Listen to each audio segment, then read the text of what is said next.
परिचय देवे आज जो आप जो बारंग ब्लॉक विजु जनता दल तरफ जो सांबादिक सम्मेलन आयोजित कर कौन ता उद्देश्य रही आमर विजु जनता दल बारंग ब्लॉक तरफ सांबादिक सम्मेलन राज्य में चलता एक असफल अपारग बीजेपी सरकार दायित्वहीन कार्य जनस्वार्थ विरोधी कार्य विरुद्ध सूचना आपण माध्यम पहुँचवा सह विभिन्न समस्या समाधान निमंते आम ये सांबादिक सम्मेलन कौन कौन सब आज्ञा रही आपण मैंने जानते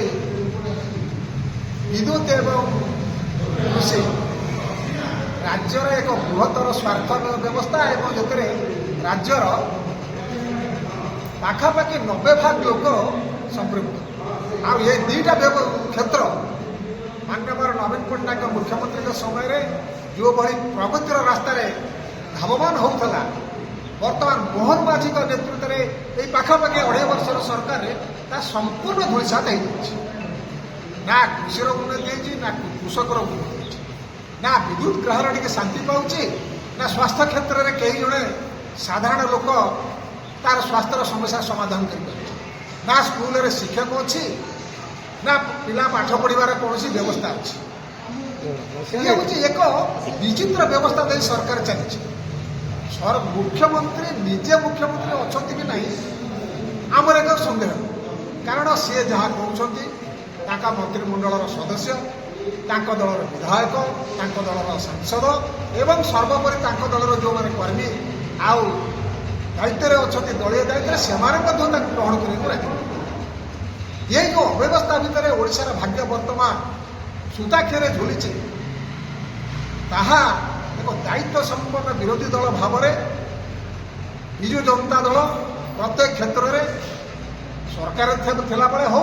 बा वर्तमान विरोधी दल हिसाब से थाऊ ओडिशार स्वार्थ को सुरक्षा करवा ओडिशा जनसाधारण को सुरक्षा देवा तांकर स्वार्थ को जगिवा जड़े दायित्व संपन्न विरोधी दल हिसाब से विजु जनता दल सठिक भाव में तुलाइब सठिक भाव में तुलाऊला एवं आगामी दिन से संपर्क में सठिक जनसाधारण हित में कार्यक्रम कर ये सांबादिक सम्मेलन पर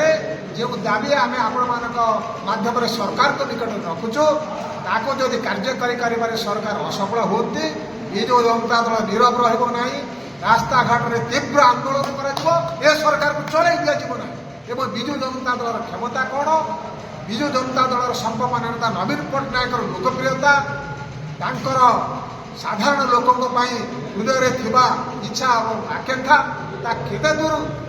लोकों पाखे अच्छे ताहा आम प्रमाण कर देखेदेबू एवं ये सरकार को चलैबा को दबू ना।